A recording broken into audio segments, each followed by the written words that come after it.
वाटलं असेल रे? आपण तिला भेटायलाच नाही आलो असं वाटलं असेल तिला. काळजी वाटते रे तिची. काळजी तर मला पण खूप वाटते निकिता. म्हणजे समर स्वानंदी आहे तिथे, पण ती बाकीची माणसं ती काय लक्ष देत असतील तिच्याकडे?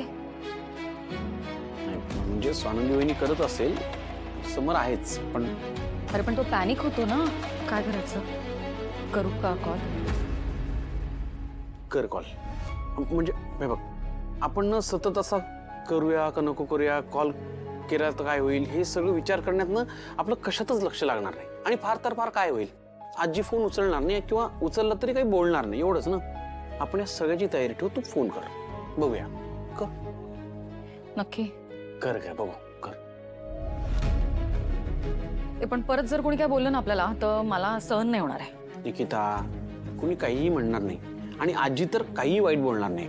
बोलली तर चांगलंच बोलेल. बघूया ना काय होतंय, तू ट्राय तर कर.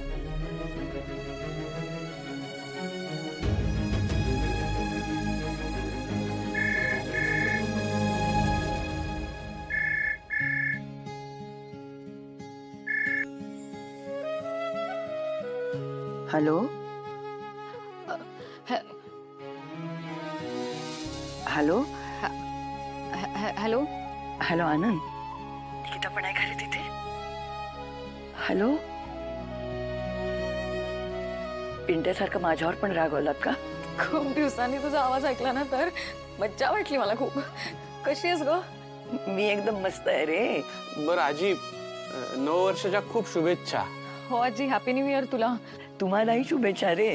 तुला माहितीये का, ते जे सगळं झालं ना त्यानंतर खूप वेळा असं वाटलं की तुला कॉल करावा, तुझ्याशी बोलावं, पण सारखं असं वाटत होतं की तू काय म्हणशील, कशी रिॲक्ट होशील, बोलशील का आमच्याशी, म्हणून नाही केला.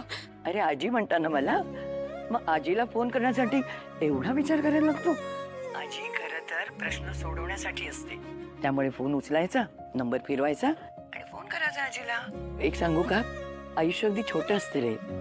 म्हणजे नशिबान असलो तर 70-80 वर्ष मिळतात, अरे पण तितके भरभर जातात.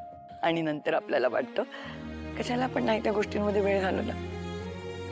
माझ्या वयाचे बाल ना तेव्हा कळेल सगळं तुम्हाला. ते असू दे, मला भेटायला कधी येत आहे ते सांगा. आम्ही तुम्हाला भेटायला नक्की लवकर येऊ, प्रॉमिस.